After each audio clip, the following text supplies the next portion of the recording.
20개 왕국과 엘레페리아 왕국 간의 전쟁이 시작된 이후 주니샤는 본격적으로 전쟁에 참전하였고 20개 왕국의 병사들은 매우 놀라며 무슨 말도 안 되는 크기의 코끼리인가, 해왕류들도 저 정도로 거대하진 않았는데 라고 말하며 주니샤의 크기에 압도당합니다. 그리고 주니샤가 가볍게 코를 한번 휘두르자 10만 명의 병사가 그대로 삭제가 되어버렸고 병사들은 두려움에 떨기 시작합니다. 그리고 주니샤가 다시 한번 코를 휘두르려 하자 마커스 가문의 마즈가 나타나 주니샤의 공격을 막아섭니다. 그리고 마즈는 사람 열매 모델 예수 능력자라는 게 밝혀졌고 마즈는 거대화를 하여 단숨에 거대해집니다. 하지만 거대화를 사용한 마즈조차도 주니샤만큼 거대하진 않았으나 그래도 약 1km는 되었습니다. 그리고 마즈는 어리석은 미물 따위가 그분이 하려는 일을 방해할 순 없지 라고 말했고 주니샤는 그분? 이놈이 마커스 왕국의 왕이 아니었던가? 라고 물으나 미즈는 이물을 떠올리며 국왕 그따위 시시한 타이틀 따위 필요 없다. 우리는 그분과 함께 영원한 권력을 누리게 될 테니 라고 말합니다. 그리고 주니샤는 힘차게 코를 휘둘렀고 마즈는 예수의 심판을 사용하여 주니샤의 공격을 튕겨냅니다. 또한 곧바로 신의 엄벌을 사용하여 무수히 많은 유성을 떨어뜨렸고 주니샤의 거대한 체구는 관역이 되며 주니샤는 마즈의 공격을 정통으로 허용합니다. 하지만 주니샤는 특유의 생명력을 보이며 다시 일어서려 하였고 마즈는 주니샤를 쓰러뜨리기란 불가능하며 만약 쓰러뜨리더라도 매우 오랜 시간이 걸린다고 판단하며 주니샤가 약해진 틈을 타 신의 권능을 사용하여 주니샤에게 평생토록 걸어다니게 만드는 엄벌을 내립니다. 그리고 주니샤가 이 저주를 풀기 위해서는 마즈가 사망해야 하는데 마즈는 현재 수술 열매의 능력을 통하여 영생을 누리고 있기에 루피와 그의 동료들이 마즈를 죽이기 전까지는 주니샤의 저주를 풀 방법이 사실상 존재하지 않습니다. 그렇게 주니샤는 훗날 조이보이의 귀환인 루피가 나타났을 때 환호했던 것입니다. 전쟁이 시작된 이후 엘레페리아 왕국의 최대 발명품이자 고대병기에 버금가는 전투력을 지닌 고대 로봇이 출정하였고 고대 로봇은 순식간에 20개 왕국의 병사들을 쓰러뜨려 갑니다. 그리고 그 순간 거대한 백호 한 마리가 나타났고 그대로 고대 로봇을 들이박아 버립니다. 그리고 20개국 왕국의 병사들은 세퍼트 왕국의 피터 왕이시다 라고 소리칩니다. 그리고 현 오로송이자 전 세퍼트 왕국의 왕인 피터의 능력은 호랑호랑 열매 모델 백호라는 게 밝혀집니다. 그리고 피터의 능력은 단순한 백호가 아니라 청룡, 주작, 현무와 함께 동아시아의 사신이라고 불리우는 백호이기에 동물계 환수종 능력자라고 볼 수 있습니다. 그리고 피터성은 백호로 변신할 수 있으며 번개를 자유자재로 다룰 수 있는 능력이 있습니다. 피터성은 고대 로봇을 들이박은 이후 무시무시한 걸 만들어냈구만.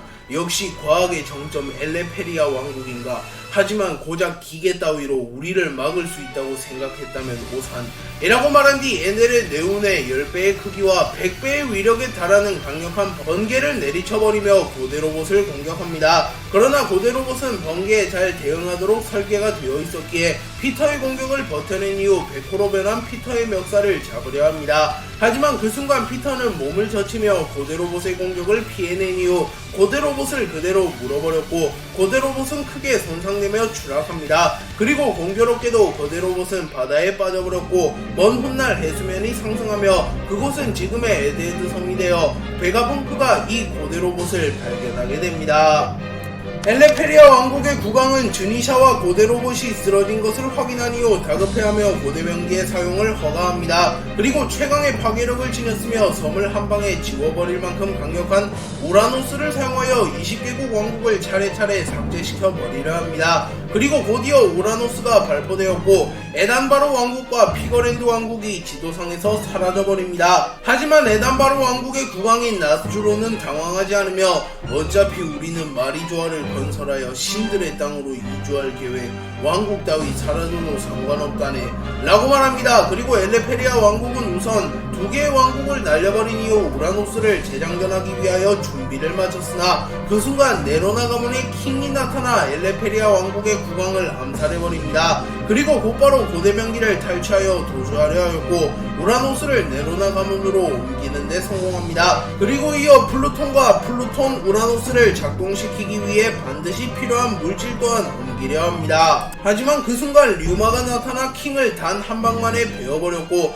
킹은 그 자리에서 목숨을 다하며 쓰러집니다. 그리고 류마의 앞에 나스주로가 나타났고 자네가 와노쿠니의 류마인가? 방금 자네가 뵌 킹이라는 녀석은 비공식적으로 현 세계 최강의 사나이라고 불리는 자인데 그리도 쉽게 베어내다니 라고 말했고 류마는 너도 나의 적인가? 라고 묻습니다. 그리고 나스주로는 대답 대신 칼을 뽑아들었고 류마와 나스주로의 대결이 시작됩니다. 그리고 먼 훗날 킹이 훔치는데 성공한 우라노스는 마리조아에 보관되었고 이는 마리조아의 국보로 불리게 되었습니다. 다만 조이보이가 우라노스와 플루톤을 작동시키기 위해 반드시 필요한 물질을 라프텔에 남겨두기에 세계 정부가 우라노스를 사용하게 되는 일은 없었습니다. 나스주로와 류마의 대결이 시작된 이후 나스주로는 곧바로 검을 꺼내 들었습니다. 그리고 나스주로의 검은 귀철 일파가 만든 첫 번째 검으로 최상 명검으로 불리우는 초대 귀철이었습니다. 그리고 이를 본 류마는 많은 자들의 원혼을 거두어 들였군. 그 검은 피를 먹고 강해지는 검인데 너 같은 녀석이 사용하면 재앙이 될 테지.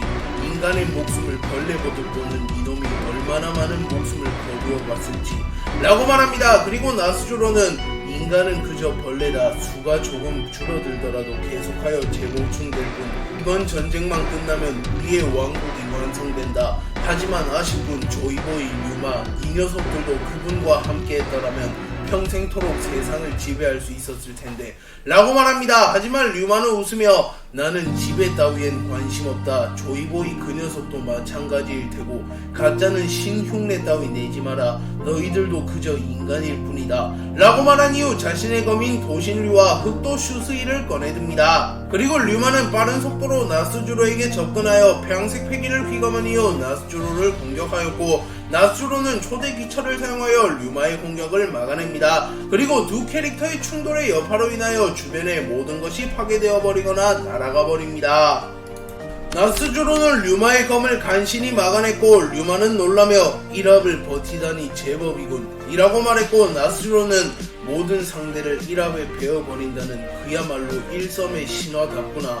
단 하나만의 이 정도 충격은 처음이다 라고 말합니다. 그리고 류마는 웃으며 그래 오랜만에 나타난 강한 적이여 나의 공격을 버텨보거라 라고 말한 이후 흑도 슈스이를 사용하여 나스주로의 가드를 유도한 이후 곧바로 도신류를 사용하여 나스주로를 베어버립니다. 그러나 류마조차도 아직은 도신류를 제대로 길들이지 못했기에 류마의 공격은 치명타로 이어지지 못했고 나스주로는 원혼의 노래를 사용하여 곧바로 반격합니다. 그리고 류마는 어깨 쪽에 큰 상처를 입게 되었습니다. 하지만 류마는 아랑곳하지 않고 일기당천 도신의 검을 사용하여 나스주로를 베어버리는데 성공했고 나스주로는 피를 토하며 쓰러집니다. 그리고 류마는 나스주로의 초대기철을 회수하려 하며 좋은 검이다만 그 검에 담긴 원혼들이 너무나도 많구나. 남을 짓밟으며 강해지는 건 상관없다만 이 녀석이 한 짓은 일방적인 학살이군 이라고 말하며 나스주로의 초대기철을 죽으려 합니다. 하지만 그 순간 워큐리와 세턴이 나타나 동시에 류마를 공격하였고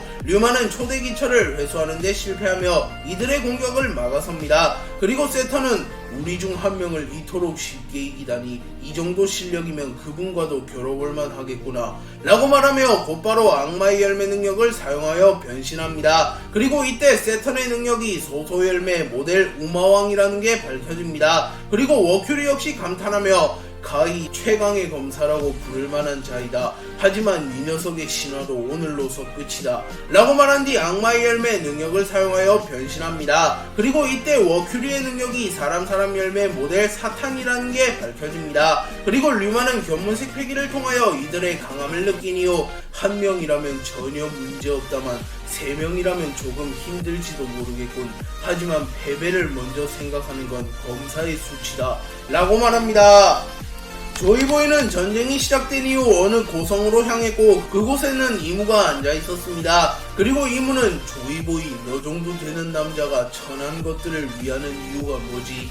너와 내가 손을 잡는다면 세계를 지배하는 것은 물론이고 인간들조차 벌레 취급할 수 있다 라고 말합니다. 하지만 조이보이는 그들은 내 친구다. 그리고 난 지배 따위엔 관심이 없다고 라고 말하며 이모와 뜻을 함께할 일은 없다고 말합니다. 그리고 이모는 그래 언젠가 이런 날이 올 줄 알았지. 하늘 아래 두 개의 태양이 존재할 수는 없는 법. 오늘 이 녀석을 죽이고 나의 세계를 만들리라 라고 말하며 일어섭니다. 그리고 조이보이는 사람 열매 모델 태양신 니카의 힘을 사용하여 곧바로 니카로 변신합니다. 그리고 해방의 드럼이 울려 퍼지기 시작하였고 이무는 분노한 듯이 얼굴을 찌푸립니다. 그리고 이무 역시 악마의 열매 능력을 사용하였고 이무의 능력은 사람 열매 모델 야훼라는 것이 밝혀집니다. 그리고 야훼는 유일신 그 자체이며 전세계에서 가장 숭배받는 신이기에 그야말로 신 중에서도 격이 다른 존재라고 볼 수 있습니다. 그렇게 이무는 사람 열매 야훼를 먹은 이후 초월적인 강함을 갖게 되었으며 지구의 근간이자 야훼가 창조한 것으로 불리우는 사원소, 땅, 바람, 불, 물의 힘을 모두 사용할 수 있으며 특수한 폼으로 변형하여 전투할 수 있습니다. 그리고 이를 본 조이보이는 웃으며 시시시시 세상에 신 따위는 존재하지 않는다고. 아니 설령 존재하더라도 너 같은 반쪽짜리 신은 아닐 테다 라고 말했고 이무는 분노하며 그건 네가 전하는 게 아니다. 이 능력이 내 손에 들어온 이상 세계는 내 것이다 라고 말합니다. 그리고 곧바로 두 캐릭터는 충돌하였고 강력한 폐왕색 패기와 에너지가 충돌하며 하늘이 갈라집니다.